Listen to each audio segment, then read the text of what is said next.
Good morning. स्वागत है physics के फंडे चैनल में। ये क्वेश्चन क्या है, 1 mole of an ideal gas having initial volume V, pressure 2P and temperature T undergo a cyclic process ABCD as shown below. समझिए, एक प्रोसेस है प्रेशर वर्सेस वॉल्यूम का, ABCD से जा रहा है। तो आपको बताना है कि undergo a cyclic process as shown below, then find the net work done. इसमें क्वेश्चन में एक्चुअली लिखना भूल गया। Find the net work done in ABCD A process. ABCD A process में, पूरे प्रोसेस में क्या वर्क डन होगा, जबकि गिवन है यही पूछा कि इसमें find the net work done in ABCD A process. अब यहाँ पे जो वॉल्यूम है, initial volume, number of moles कितना है 1 है, n कितना है 1 है, और any ideal gas having initial volume भी है। यहाँ पे वॉल्यूम कितना है v है। अब देखो यहाँ पे प्रेशर कांस्टेंट, अगर टेम्परेचर बढ़ेगा तो क्या होगा, हम जानते हैं प्रेशर अगर कांस्टेंट है, अगर वॉल्यूम किसके प्रोपोर्शनल होता है, टेम्परेचर के। प्रेशर कांस्टेंट किससे जानते हैं, चार्ल्स लॉ से। फ्रॉम चार्ल्स लॉ से क्या जानते हैं, अगर प्रेशर कांस्टेंट तो volume proportional to T.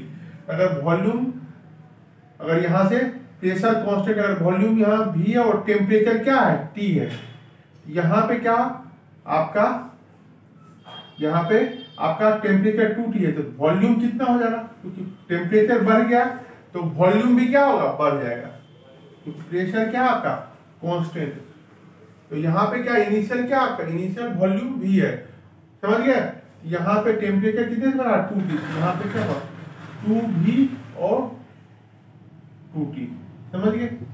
Pressure constant, अगर वॉल्यूम बढ़ेगा, टेम्परेचर बढ़ेगा तो वॉल्यूम भी बढ़ेगा, समझिए। तो यहाँ अगर वॉल्यूम v है तो यहाँ पे वॉल्यूम 2v हो गया, ठीक है। टेम्परेचर, अब यहाँ से यहाँ देखते हैं, B से C में देखते हैं, क्या है आपका टेम्परेचर कांस्टेंट है, समझ गए। टेम्परेचर कांस्टेंट है, और टेम्परेचर कांस्टेंट अगर प्रेशर घट रहा है, प्रेशर यहाँ पे 2P था और घट के क्या हो रहा है, P हो रहा है, यही हो रहा है ना। प्रेशर यहाँ पे प्रेशर बोले तो यहाँ 2P है, यहाँ पे प्रेशर क्या आपका, यहाँ भी 2P है, लेकिन यहाँ पे प्रेशर क्या हो जा रहा है P, और टेम्परेचर क्या हो रहा है 2T।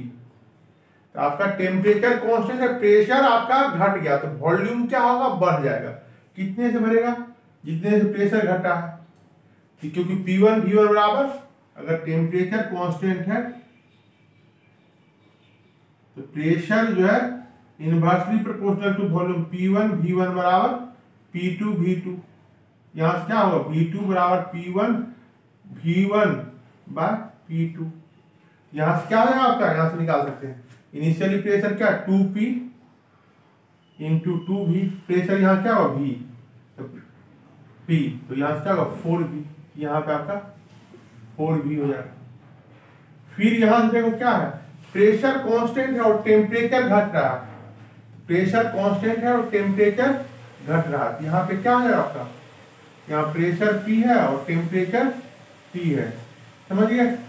तो यहाँ पे क्या होगा, प्रेशर घटेगा तो फिर ये लगा देगा फॉर्मूला, प्रेशर टेम्परेचर घटेगा तो वॉल्यूम भी घटेगा। कितने से घटेगा, V प्रोपोर्शनल T, कितने से घट रहा है टेम्परेचर T से, तो वॉल्यूम भी यहाँ हो गया 2V, समझिए। ये आपका पूरा का पूरा ग्राफ हो गया। अब आपको क्या है, यहाँ से यहाँ तक, ये देखो यहाँ टेम्परेचर T है, AB क्या हो गया, एडियाबेटिक प्रोसेस हो गया, BC क्या हो गया, ये सॉरी DA क्या होगा, आइसोथर्मल प्रोसेस हो गया, BC क्या होगा, ये भी आइसोथर्मल प्रोसेस हो गया, AB क्या होगा आपका, AB आपका ये क्या हो, प्रेशर कांस्टेंट है तो आइसो बारिक प्रोसेस होगा, CDB क्या हो गया, प्रेशर कांस्टेंट आइसो बारिक प्रोसेस। अब निकाल दीजिए वर्क डन इन AB, पहले वर्क डन AB क्या होगा, क्योंकि ये क्या है आपका आइसोबारिक प्रोसेस है, AB प्रोसेस क्या है आपका आइसोबारिक है, इसका वर्क क्या होता है NR डेल्टा T। NR अगर डेल्टा T है तो आपको क्या होगा, यहां से अगर ना ये ना भी निकाले तो चलेगा। एन आर ये भी क्या isobaric process, n number of moles 1 है, आर और डेल्टा टी कितना टेम्परेचर बढ़ रहा है 2T से T क्या RT हो गया। उसी तरह से वर्क डन ये BC भी क्या है, CD भी क्या है C से D, C से D के AB जैसे आइसोबारिक और CD भी क्या आइसोबारिक प्रोसेस है। आपको ना भी निकालते हैं ये सब वॉल्यूम तो चलेगा।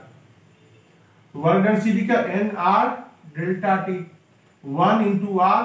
अब यहाँ पे क्या इनिशियल फाइनल टेम्परेचर क्या है 2T, T माइनस 2T बराबर क्या हुआ माइनस RT। समझ गए, ये आपका हो गया। अब है वर्क और ये दो प्रोसेस, बाकी रिमेनिंग क्या बचा वो क्या है आइसोथर्मल है। समझ गए। अगर आपको ना भी लिखना हो तो इसको ना भी लिख सकते हैं, कोई दिक्कत नहीं है। आप सीधे आप इसी ग्राफ का अगर वॉल्यूम ना भी निकालने कंफ्यूजन है तो कोई दिक्कत नहीं, आप मत निकालो, डायरेक्ट इसको बोल सकते हैं। समझ गए। और यहां से फिर आप कर सकते हैं एडी, एडी क्या आपका सॉरी एडी तो डी बीसी कौन सा है isothermal process, BC isothermal process.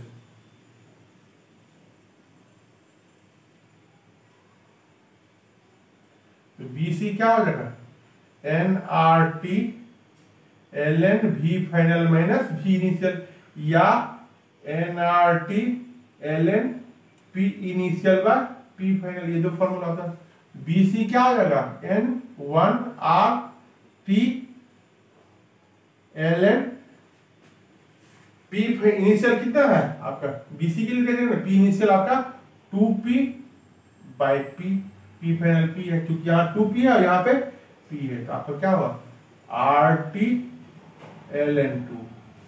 उसी तरह से work done DA sorry DA कितना होगा, यहां भी क्या है ये isothermal NRT ln P initial by P final, क्योंकि वॉल्यूम के टर्म में देखना ही नहीं है। DA क्या हो NRT इनिशियल कितना आपका P initial by ln P initial by P final 1RT। समझिए RT ln P इनिशियल कितना है यहाँ पे P है, यहाँ पे क्या है 2P है, कैंसिल हो गया। RT ln 1/2 माइनस इसको क्या लिख सकते हैं RT ln 2। क्यों लिखेंगे क्योंकि इसको ऐसे लिख सकते हैं RT ln 1 माइनस ln 2, और ln 1 का वैल्यू क्या होता है 0 होता है, इसलिए क्या लिखेंगे RT ln माइनस 2। तो टोटल वर्क डन कितना होगा अगर देखें तो टोटल वर्क डन की बात करें, टोटल वर्क डन तो क्या हो work done total work done AB plus work done BC plus work done CD plus work done DA। Work done AC कितना है RT plus RT ln 2 minus RT minus plus minus RT ln 2, ये सभी क्या होंगे खत्म तो 0, यही आपका टोटल वर्क डन होगा। तो ऑप्शन क्या होगा फर्स्ट होगा। समझिए, एक बार फिर समझ लो, इस क्वेश्चन में बहुत आसान है, इसमें कोई दिक्कत नहीं है, आपको सिर्फ देखना है प्रोसेस को आइडेंटिफाई करना है, दो फॉर्मूला लगाना है। समझ गए। एक बार फिर हम बता देते हैं, आपको कोई दिक्कत ना हो।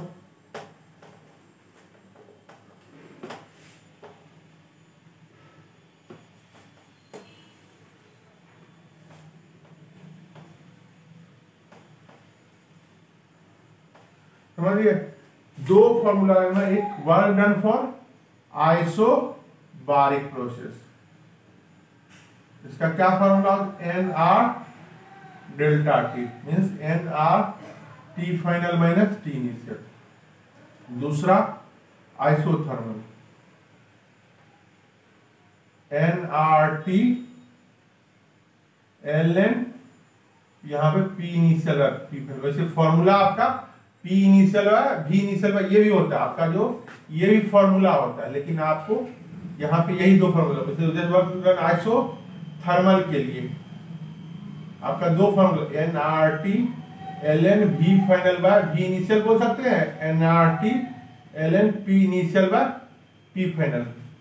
वर्क डन आइसो बारीक के लिए क्या होगा, nRT nR डेल्टा T बोल सकते हैं। दूसरा सॉरी आइसो बारीक नहीं, आइसो ओरिजिनल, हाँ आइसो बारीक करेक्ट है, आइसो बारीक P V final minus V initial, समझ गए। इसी को बोल सकते nRT final minus P initial. ये आपको फॉर्मूला है, आप हमको ये लगाना है, क्योंकि हमें प्रेशर और किसके टेम्परेचर में, टेम्परेचर के टर्म में देना था हमें, ये और ये फॉर्मूला लगाना है बस।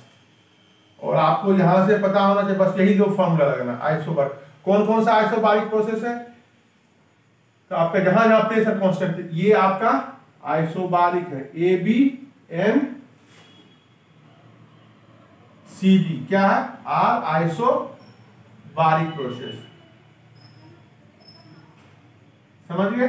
और यहां से क्या आपका A B C and D A are isothermal process. यहां पे क्या वर्क डन ए बी क्या होगा आपका, जैसे isobaric n R T delta T means क्या 1 into are 2t minus T बराबर क्या होगा R T. Work done C D क्या होगा n R delta T 1 into R T minus 2t बराबर क्या होगा आर माइनस आर टी। और यहां से वर्क डन BC, B से C, यहां क्या हो रहा है nRT, यही लगाओ nRT ln P initial by P final, तो क्या होगा 1RT इंटू BC है ना, सॉरी यहाँ पे 2T होगा, सॉरी 2T यहाँ पे टेम्परेचर 2T है ना, ln P final, P final आपका कितना है, P इनिशियल कितना है, P है 2P है और एक P है, यहां से क्या हो 2RT ln 2, समझ गए। अब यहां से work done DA, work done DA क्या nRT P final P initial है T फाइनल, या 1 इंटू R इंटू T, यहां टेम्परेचर T है ln P बाय 2P, P कैंसिल हो गया, यहां क्या बचा RT ln 1/2, इसी को क्या लिख सकते हैं माइनस RT ln 2, समझ गया। टोटल वर्क डन जोड़ोगे तो क्या होगा, ये दोनों कैंसिल हो गया, लेकिन पिछले बार में 0 नहीं होगा, क्या आंसर होगा work done total, work done AB plus BC plus AC plus BC plus CD plus DA। यहां से क्या हो गया, पहला AB RT plus RT ln 2, sorry 2RT ln 2 plus minus RT minus RT ln 2, यहां से ये कैंसिल हो गया तो माइनस सॉरी RT ln 2। यहाँ पे एक वर्क डन था ना हमने गलती, वहां पे टेम्परेचर 2T था, हमने T लिख दिया था गलती से, तो इसीलिए क्या हुआ आंसर RT ln 2, समझिए ये आंसर होगा। ऑप्शन आई थिंक B या C है जो भी है, समझिए आंसर एग्जैक्ट इसका क्या 0 ना होके क्या होगा RT ln 2 होगा टोटल वर्क डन, समझिए आसान। ये दोनों फॉर्मूला लगाइए और इसका सिंपल आंसर है, समझिए ना। ये फॉर्मूला लगा के आप एक चीज याद रखना कि Rm जो हमने यहां लिखा RT ln 1/2 क्या लिख सकते हैं RT ln 1 minus ln 2, ln 1 का वैल्यू कितना था 0, RT माइनस ln 2, समझे, माइनस RT एलिमेंट। याद रखना, क्योंकि हमें पता log m इंटू n क्या होता है, log m plus log n, और log m बाय n क्या होता है, log m minus log n, और log 1 का वैल्यू कितना होता है, 0। याद रखना, बाकी तो बहुत आसान है। Thank you.